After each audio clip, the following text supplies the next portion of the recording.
تو کتے تمہیں ڈرا رہے ہیں. کیا اشارہ ہے. جب تک تم کتوں سے نہیں ڈرتے تھے بہادر تھے, کتوں میں ہمت نہیں تھی تمہیں ڈرانے کی. جب سے تم گناہ کر کے بزدل ہوئے, چھوڑ دو رات میں گندی فلمیں دیکھنا, بستر پہ پاپ کی فلم دیکھنے کی بجائے مصلی پہ رو کے دیکھ, جیسے اصحاب کہف کے پیچھے کتا تم ہلا کے چلا تھا, اب بھی کتے تیرے پیچھے تم ہلاتے ہوئے نہیں. نعرہ تکبیر, نعرہ رسالت, نعرہ حیدری, مسلک اعلیٰ حضرت. مراد آباد والوں, ہندوستان میں رہنے والے کتے بہادر نہیں ہوئے, تم بزدل ہو گئے. بزدلی سے نکلو, کتا پھر کتا ہے. میں کسی کو نہیں کہہ رہا ہوں, میں تو کتوں پہ بات کر رہا ہوں. امید ہے کہ مراد آباد کے کتے اگر پاس میں بیٹھ کے سن رہے ہیں تو ان کو برا نہیں لگنا چاہیے. رامپور کے کتے اگر یہاں کہیں سن, ان کو برا نہیں لگنا چاہیے. جب وہ چند جوان, توجہ کریں, کتے دم پیچھے کیسے ہلاتے ہیں. چند جوان, پاکیزہ جوان, متقی جوان, پرہیزگار جوان, جب اپنا ایمان بچانے کے لیے دقیانوس کے خوف سے گھر سے نکلے تو وہ چپکے سے رات کو نکلے تو پیچھے کتا بھی ہو گیا. ان جوانوں کو خوف ہوا, کتوں کا کام بھونکنا ہے, اگر اس نے بھونک دیا بھونکے گا یہ, پکڑائے گا ہمیں. اس جوان نے پتھر اٹھایا, کتے کی طرف مارا, کتے نے پیچھے کے پیر پہ کھڑے ہو کے آگے کے پیروں کو ہاتھ کی شکل دی اور اللہ سے کہا مجھے زبان دے تاکہ تیرے وفاداروں سے میں بات کر سکوں. اور پھر کتے کو اللہ نے زبان دی تو کتا بول پڑا, او اللہ والے تجھے خوف ہے کہ میں بھونکوں گا, ہم کتے ہیں مگر پتہ ہے کس پر بھونکنا چاہیے کس پر نہیں. نعرہ تکبیر, نعرہ رسالت, نعرہ حیدری, فیضان غوث اعظم, مسلک اعلیٰ حضرت. اور یہ بات میں کسی کو طنز نہیں کر رہا ہوں, ہمارے قرآن میں لکھا ہے. اور پھر وہ کتا وفادار بن کے دھوم ملا کے پیچھے پیچھے چلا, لیکن کتا تھا, کتوں کی برادری کا تھا, مگر مسلمان کا وفادار کیا ہوا, خدا نے اس کے لیے بھی جنت کا اعلان کر دیا. پتا چلا تو کتنا قیمتی ہے مسلمان, تو اللہ کا وفادار بن, کتے تیرے وفادار. یعنی اگر تو گناہ چھوڑ دے کتے تجھ پہ بھونکیں گے بھی نہیں. کتے نہیں بھونکیں گے تجھ پہ اگر تو سارا مسئلہ گناہ کا ہے. ہنسنے کی بات نہیں, گناہ چھوڑو پھر دیکھو زمین تمہاری فرما بردار ہوگی. بات دور نکل گئی. عرض کر رہا تھا ایک ایسا وفادار تھا ملک ملت کا, جسے فخر ہے ملک کو ملت کو, اس کو دنیا ٹیپو فتح علی کہتی ہے, جسے ہم ٹیپو سلطان کہتے ہیں. بڑا بہادر تھا, جب تک کہ وہ رہا ہمت نہ تھی بزدلوں کی کہہ سکے کہ ہمارا ہے ہندوستان. اسے شہید کر دیا گیا. اس کے بعد کہا ہمارا ہے ہندوستان. تو ایک بات جو کہنے چلا تھا یہ کہ حلال سے وفا پیدا ہوتی ہے, ماں باپ کی, حرام سے نہیں. میں نے سن لے, اللہ اکبر. انگریزوں نے ٹیپو فتح علی سلطان سے کہا ڈیل کرنی ہے, کسی معتمد کو بھیجو, بات کریں گے. سلطان کو لگا میرے بھائی سے بڑھ کر میرا معتمد کون ہو سکتا ہے. سلطان نے اپنے چھوٹے بھائی کو بھیجا, جاؤ انگریزوں سے بات کر کے آؤ, انگریزوں سے گفتگو کر کے آؤ, معاملات طے کر کے آؤ. بہنوں کی خاص توجہ, اللہ اکبر. چھوٹا بھائی گیا, جانے کے بعد دیر ہو گئی تو قریبی ندیموں نے, قریبی دوستوں نے سلطان کے کان میں کچھ بات کہی. سلطان کھڑے ہوئے, غصے میں آئے, حالت غصے میں ٹہلنے لگے. اور دیر ہوئی, ٹہلتے ٹہلتے ماں کے کمرے میں جا گھسے. ماں نے کہا میرے لال کوئی پریشانی ہے. ماں سے کہا ماں تمہارے بیٹے نے میری ناک کو خاک میں ملا دیا. ماں تمہارے ہیں معتمد سمجھ کر بھائی کو ڈیل کے لیے بھیجا تھا, بات کرنے کے لیے بھیجا تھا, لیکن وہ انگریزوں سے ہاتھ ملا گیا. ماں بیٹھی تھی, کھڑی ہو گئی. ماں ہوتی ہے, ماں ہوتی ہے. میں قوم کی ان بیٹیوں سے کہنا چاہتا ہوں, اللہ اکبر, عورتیں لال قلعہ نہیں بنا سکتی, لیکن لال قلعہ بنانے والا سپوت کسی عورت کا ہی پروردہ ہوا کرتا ہے. عورتیں فاتح بدر و حنین نہیں ہو سکتی, لیکن فاتح بدر و حنین کسی عورت ہی کا تیار کرتا ہوتا ہے. اللہ اکبر, عورت فاتح خیبر نہیں ہوتی, لیکن فاتح خیبر کو جنم دینے والی کوئی عورت ہی ہوا کرتی ہے. تو عورت نے بڑے بڑے انقلابیوں کو پیدا کیا. اگر عورت سچی ہے, دیندار ہے, عاشق رسول ہے, اللہ رسول کی وفادار ہے, اللہ اکبر, ماں ہوتی ہے. سلطان ٹیپو فتح علی کے جملے نشتر کی طرح ماں کے دل میں چپ گئے. ماں اٹھ کے کھڑی ہوئی, کہا سلطان تیرے منہ میں زبان روک اور گستاخی کی جرات نہ کرنا. تو نے کہہ کیسے دیا کہ میرا بیٹا ملک و ملت کا غدار ہے. سن لے, نہ تو غدار ہو سکتا ہے نہ وہ غدار ہو سکتا ہے. تاخیر کسی وجہ سے ہو رہی ہوگی, میرے دودھ کی وفا پر سوالیہ نشان کھڑا مت کر. میرا کوئی بیٹا ملک ملت کا غدار نہیں ہو سکتا. تھوڑی دیر گزری تھی کہ بھائی آیا اور بہت خوشخبری لے کر آیا. سلطان جب سارے معاملات نپٹ گئے تو ماں کے قدم پکڑ کر معافی کے طلبگار ہونے کے بعد کہا, امی میں جیسا مرد متزلزل ہو گیا بہادر, تمہیں اتنا یقین کیسے تھا ماں کہ تیرا بیٹا غدار نہیں ہو سکتا, وفادار ہوگا. تب ماں نے کہا تھا, بیٹا مجھے اپنے آپ پر نہیں رسول اللہ کی نسبت پر یقین ہے. جب میں نے تجھے اور تیرے بھائی کو دودھ پلایا تو کبھی بغیر وضو دودھ نہیں پلایا. ہمیشہ میں نے باوضو مدینے کے تاجدار پر درود پڑھتے ہوئے دودھ پلایا ہے. یہ وضو اور درود کی برکت ہے کہ میری کوئی اولاد ملک ملت کی کبھی غدار نہیں ہو سکتی. سود کا پیسہ کما کر بچوں کو حرام کھلا کر چاہتے ہو تمہارا بیٹا فتح علی بنے, یاد رکھنا یہ بہنیں ہیں, سیریل دیکھتے ہوئے بچے کو دودھ پلائے گی, زنا کے مناظر دیکھتے ہوئے دودھ پلائے گی, گندے گانے سنتے ہوئے دودھ پلائے گی. ان کی گود میں صلاح الدین جو بھی پیدا ہوگا ہرگز نہیں. ڈاکو, لٹیرے, بے غیرت, بے حیا, جتنی گندگی کے ٹائٹل ہے تمہاری کوکھ سے جنم لیں گے. کیوں؟ اس لیے کہ تمہاری گود میں مریم کا تقدس نہیں, تمہاری گود میں سیدہ فاطمہ الزہرا کی حیا نہیں, تمہاری گود میں عائشہ صدیقہ کی پاکیزگی نہیں. کتنی گندگی کرو گے؟ کم سے کم مسلمان ہونے کا تو خیال کرو, کم سے کم آخرت کا خیال کر لو. بات سمیٹتے ہوئے عرض کروں, آپ دیکھیں تو صحیح, اندازہ تو کریں. 8 دن سے مسلمانوں کی جو شریف اور دل میں درد رکھنے والا مسلمان ہے, ان کی آنکھوں سے آنسو نہیں خشک ہو رہے. علماء قنوت نازلہ پڑھنے کی گزارشات کر رہے ہیں.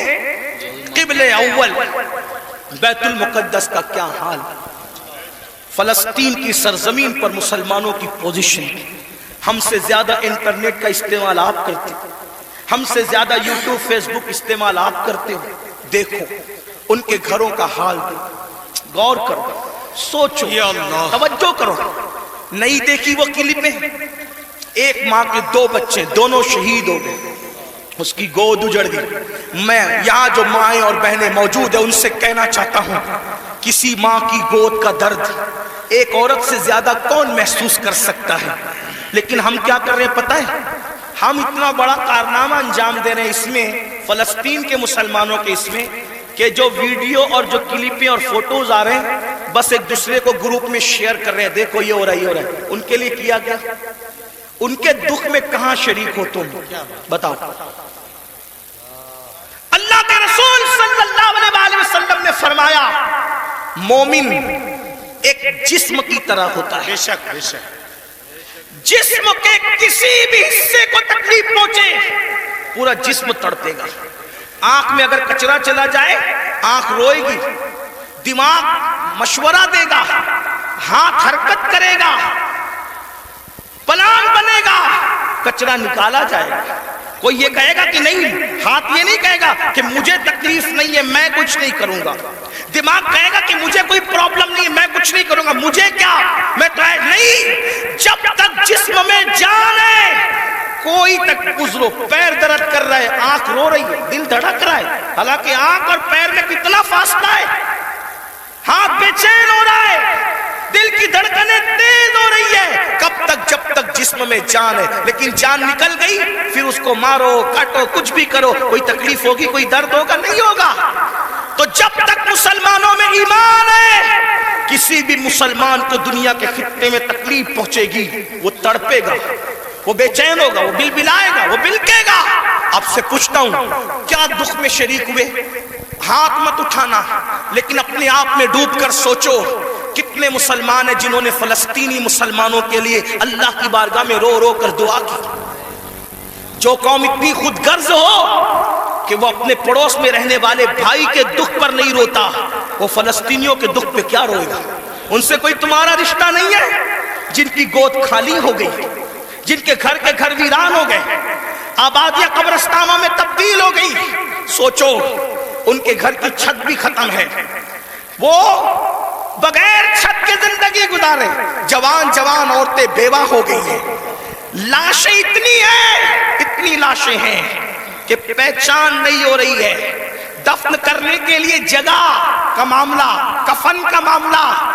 ایک لیڈیز کی 1 منٹ کی کلپ میرے کان میں آئی، میں پوری سن نہ سکا، تڑپ گیا۔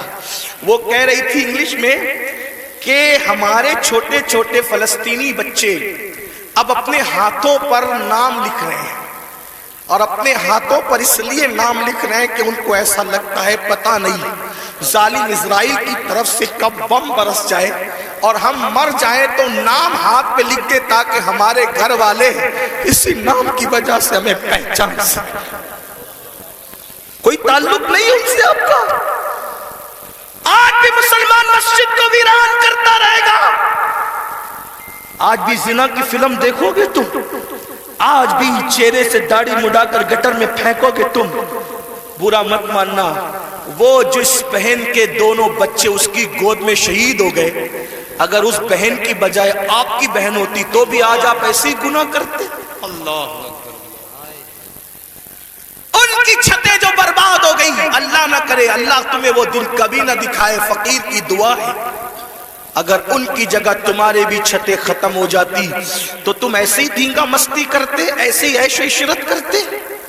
کوئی تعلق نہیں ہے ان سے، رشتہ بس اتنا ہی کہ وہ کلیپیں بانٹتے پھرو گروپ پر۔ ارے کم سے کم یہ تو سوچا ہوتا کہ ہزاروں کلومیٹر دور ہم ہیں، ان کی کوئی مدد نہیں کر سکتے۔ میں تو پورے ہندوستان میں لوگوں کو، نوجوانوں کو کہہ رہا ہوں، جنگ فلسطین میں ہو رہی ہے، اس جنگ کو لے کر ہندوستان کا ماحول خراب کرنے کی کوئی کوشش نہ کرے، اپنے ملک میں امن رکھو، روڈ پہ نکل کر غلط نعرہ نہیں لگانا، حالات خراب نہیں ہونا چاہیے۔ کیا مدد کر سکتے ہو؟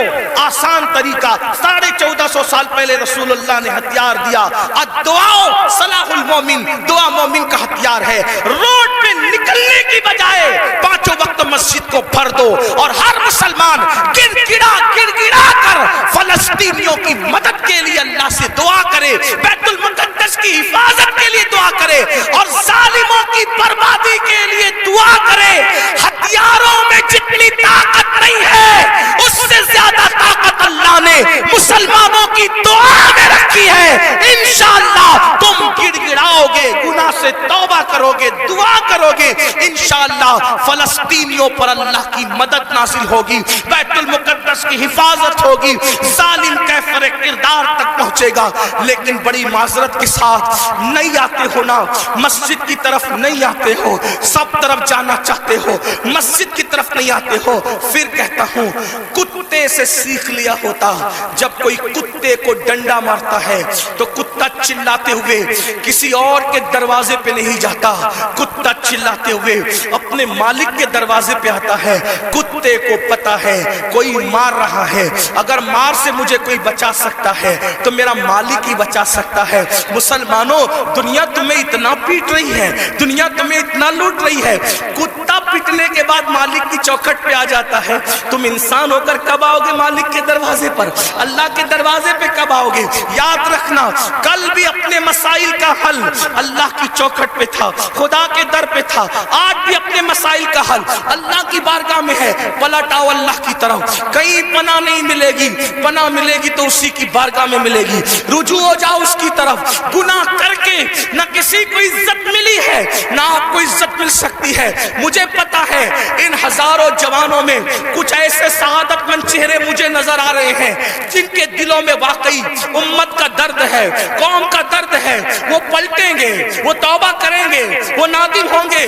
ہاں ہاں میری قوم کے جوانوں ضرور یاد رکھو, ہر دروازے پہ جا کر کے اگر انسان جرم کا اعتراف کرتا ہے, دنیا کی عدالتوں کا دستور ہے جہاں پر جرم کو قبول کر لو تو عدالتیں سزا سناتی ہے. ایک میرے اللہ کی عدالت ہے, وہاں جرم قبول کر لو تو سزا نہیں سنائی جاتی بلکہ معاف کر دیا جاتا ہے. ہر جگہ کا دستور ہے کہ اگر جرم قبول کر لو تو لوگ ذلیل کرتے ہیں. یہ میرے اللہ کی شان ہے, جرم قبول کر لو تو یحب التوابین کا خوبصورت تمغہ گلے میں ڈال دیا جاتا ہے اور محبوب بنا لیا جاتا ہے. تو آؤ نا میرے بھائیو, اللہ سے دور کیوں ہو؟ وہ اللہ جس کا فرمان ہے کوئی میری طرف چل کے آتا ہے تو میری رحمتیں اس کی طرف دوڑ کر جاتی ہے.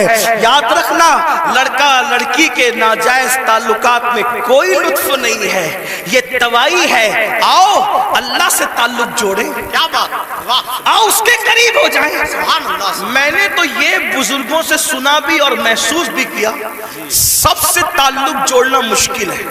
توجہ ہے؟ کیا بات جی حضرت. رضا نگر رامپور والوں توجہ ہے, گرد نواز سے آنے والے سب سے تعلقات بنانا مشکل ہے. سب سے آسان اگر کسی سے تعلق بنانا ہے تو اللہ سے. جلدی ناراض نہیں ہوتا, سبحان توجہ, کیا بات. جلدی ناراض نہیں ہوتا, جلدی راضی ہو جاتا. واہ, رب کو منانا بہت آسان ہے, لیکن یہ میری قوم کی جفاکاریوں کا ماتم کون کرے؟ سب کو منانا چاہتے ہیں, رب کو نہیں منا لیتے, کیونکہ رب کی ناراضگی کی ان کے پاس اہمیت کیا ہے؟ سیٹ ناراض نہیں ہونا چاہیے, بیوی ناراض نہیں ہونا, حتیٰ کہ جن بچوں کو ہم نے پیدا کیا, جو ہم سے وہ بچے ناراض نہیں ہونا چاہیے. بچے کہے بیٹا ابا کھلونا لے کر آنا, بھول گئے تو کہتے بیٹا سوری, سوری بیٹا نہیں لا سکا, بھول گیا نا, کل لائیں گے. اس سنڈے نہیں لے کر کے چلے تفریح کے لیے. ہم بھی 50 بار سوری بول چکے اپنے بچوں کو, اس لیے کہہ رہا ہوں. ہاں, لیکن آپ سے پوچھتا ہوں, اپنے چھوٹے چھوٹے بچوں کو منانے کی فکر ہے, وہ یار وہ رب, اب ذرا غور کرو اس کی نعمت پہ غور. چلے بات میں ختم کرنے لگا تھا, لیکن ایک بات بہت سوچنے کی ہے. جی حضرت. اس کی نعمتوں پہ غور کرو. اللہ تعالیٰ پیدا ہونے سے لے کے مرے دم تک ہمیں آکسیجن دیتا ہے. اپنے گھر پہ کیا بل آتا ہے مہینے کا؟ کیا بات. کسی گھر بھیجا اللہ پاک نے کوئی بل بھیجا؟ کچھ مانگا اللہ نے؟ اگر 8 گھنٹے ڈاکٹر آکسیجن لگائے نا تو اتنا لمبا بل آتا ہے کہ انسان سوچنے لگتا ہے کہ میں کہاں چلا گیا تھا. یہی ہے نا جی. ڈاکٹر نے 8 گھنٹے کی آکسیجن دی تو ہزاروں وصول کر لیا, ہے نا, ہے نا. اللہ تعالیٰ نے پوری زندگی آکسیجن ہمیں فری میں. کچھ مانگا؟ بولو کچھ مانگا اللہ نے؟ مجھے بتاؤ تو صحیح, کچھ مانگا اللہ نے؟ کچھ نہیں. یہ زمین اللہ نے دی ہے چلنے کی, آسمان کا صاحبان. میرے بھائی جب سوتے ہو نا تو یہ کیڑے مکوڑے ہمارے ناک اور کان میں نہیں جاتے. 99% لوگوں کے کان میں کیڑے مکوڑے, حالانکہ کیڑے کی فطرت ہے کہ جب سوراخ دیکھے گا تو اس میں گھس جائے گا. کیوں نہیں جاتے پتہ ہے؟ 60 فرشتے ہر انسان پر اللہ نے حفاظت کے لیے مقرر کر رکھا ہے. ناک اور کان میں کیڑے بھی نہ جائے میرا اللہ بچاتا ہے. سوچو تو صحیح نہیں, غور کرو. گھر سے نکلتے ہو نا اللہ کا نام لے کر, 2 فرشتے حفاظت کے لیے مقرر کرتا ہے جب تک گھر پر لوٹ نہیں جاتے. ماں کے سینے میں دودھ کس نے پیدا کیا؟ پیدا ہونے سے پہلے اللہ نے. اور سینے میں دودھ پیدا کرنے کے بعد ماں کے دل میں ممتا بھی پیدا کی کہ اس کو پلا. اگر اللہ نفرت پیدا کرتا تو درجنوں عورتیں ایسی ہیں جو اپنے بچوں کو چھوڑ کے ہاسپٹل میں بھاگ گئی. اگر ہماری ماں بھی چھوڑ کے بھاگ گئی ہوتی تو عزت کے ساتھ ایسے بیٹھتے یہاں. تو اس ماں کے دل میں کس نے پیار دیا؟ خود سردی میں ہمارے پیشاب پہ سوتی رہی اور ہمیں گرم بستر پہ سلایا. کس نے پیار دیا اس کے دل میں؟ اللہ نے. کھڑے ہونے کی طاقت کس نے دی؟ جاؤ لنگڑوں سے پوچھو پیر کی قیمت کیا ہوتی ہے. جاؤ پوچھو. جتنی بے وفائی کرنا ہے میرے اللہ کے ساتھ کر لو، ایک دن اللہ کی عدالت ہے. اندھوں سے پوچھو آنکھ کی قیمت کیا ہوتی ہے. اگر اللہ آنکھ چھین لے اربوں خربوں روپے بھی دے کر کے تم اخیارے نہیں ہو سکتے. اسی کی دی ہوئی آنکھوں سے اسی کی نافرمانی اس کے نبی کے دل پہ کیا گزرتی ہوگی؟ سوچو تو صحیح. جا کر کے پوچھو زبان کی قیمت کیا ہوتی ہے، جس کی آواز نہیں نکلتی، جس کو منہ نہیں ہے. اتنی ساری نعمتیں لے کر بیٹھے ہو، پھر اس سے بے وفائی. اقبال نے کہا تھا بتوں کو تجھ سے امید، بتوں سے تجھ کو امیدیں، خدا سے نامی دی. مجھے بتا تو صحیح اور کافری کیا ہے؟ کفر کس چیز کا نام ہے؟ کہتے ہو اللہ نے ہمیں دیا کیا؟ میں نے کہا لگا قیمت آنکھ کی، لگا قیمت کان کی، لگا قیمت زبان کی، لگا قیمت کڈنیوں کی، لگا قیمت خون کی. ارے جن کو ڈائلیسس کیا جاتا ہے ان کو کتنے روپے ہر مہینے خرچ کرنے ہوتے ہیں. میرا اللہ روزانہ تازہ خون پیدا کرتا ہے. کچھ مانگتا ہے اس کے عوض میں؟ کچھ نہیں مانگتا. پھر بھی اس سے بے وفائی. کب تک ادھر ادھر بھٹکتے رہو گے؟ موت ہے. کب تک اس سے جفا کرو گے؟ موت ہے. کب تک اس کو ناراض کرو گے؟ موت ہے.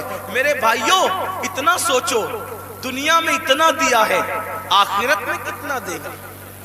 وفادار تو بن کے دیکھ، وفادار تو بن کے دیکھ. سب کے لیے روئے ہونا، کبھی میرے اللہ کے لیے بھی رو کے دیکھ. سب سے دوستی کا ہاتھ بڑھایا نا، کبھی اس کے بھی دوستی کا ہاتھ اس سے بھی بڑھا کے دیکھو. کبھی ادھر بھی قریب آ کر دیکھو. میں پورے یقین سے کہہ رہا ہوں جس دن تم اس کے ہو جاؤ گے تمہیں کسی کی دعا کی ضرورت بھی نہیں پڑے گی. تم خود جس کے سر پہ ہاتھ رکھ دو گے اس کی قسمت بدل جائے گی. جس کے گھر میں تم جا کے بیٹھ جاؤ گے برکتوں کا نزول ہوگا. اس کے ہو کے تو دیکھو. آسان ہے اس کا بننا. گناہ سے نکلو، توبہ کرو، اللہ کو مناؤ، اللہ کو گڑ گڑاؤ، اللہ کی بارگاہ میں گڑ گڑاؤ، آہو بکا کرو. سب کے لیے رو چکے، اس کے لیے رو کے دیکھو کتنا سکون ملتا ہے. سب کے پاس گڑ گڑا چکے، اس کے پاس گڑ گڑا کے دیکھو کتنا قرار ملتا ہے. سب کے یہاں عرضیاں لگا چکے، اس کی بارگاہ میں عرضیاں لگا کر کے دیکھو.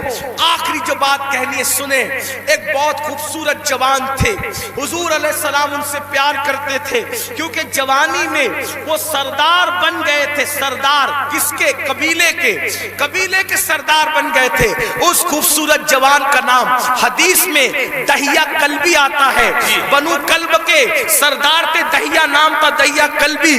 حضور کی تمنا تھی یہ جوان سدھر جائے. یہ جوان، حضور جوانوں سے بہت پیار کرتے تھے اور جوانوں کے سدھرنے پہ حضور کو بڑی خوشی ہوتی تھی. اور حضور علیہ السلام جن جوانوں کے پیچھے قوم ہوتی تھی ان جوانوں کے لیے بہت دعائیں بھی کرتے تھے، اس لیے کہ جوان جوان ہوتا ہے. حضور کی خاص توجہ جوانوں کی طرف تھی. دیکھو حضور علیہ السلام کے صحابہ حضور کے پردہ فرمانے کے تقریباً آدھی صدی تک کے لوگوں کی رہنمائی کرتے رہے، بلکہ پونا صدی تک. تو جو لوگ سب جوان تھے تبھی تو نا. سعد ابن ابی وقاص اس وقت جنگ میں شریک ہوئے جب ان کے چہرے پہ داڑھی بھی نہیں نکلی تھی. مولا علی 9 سال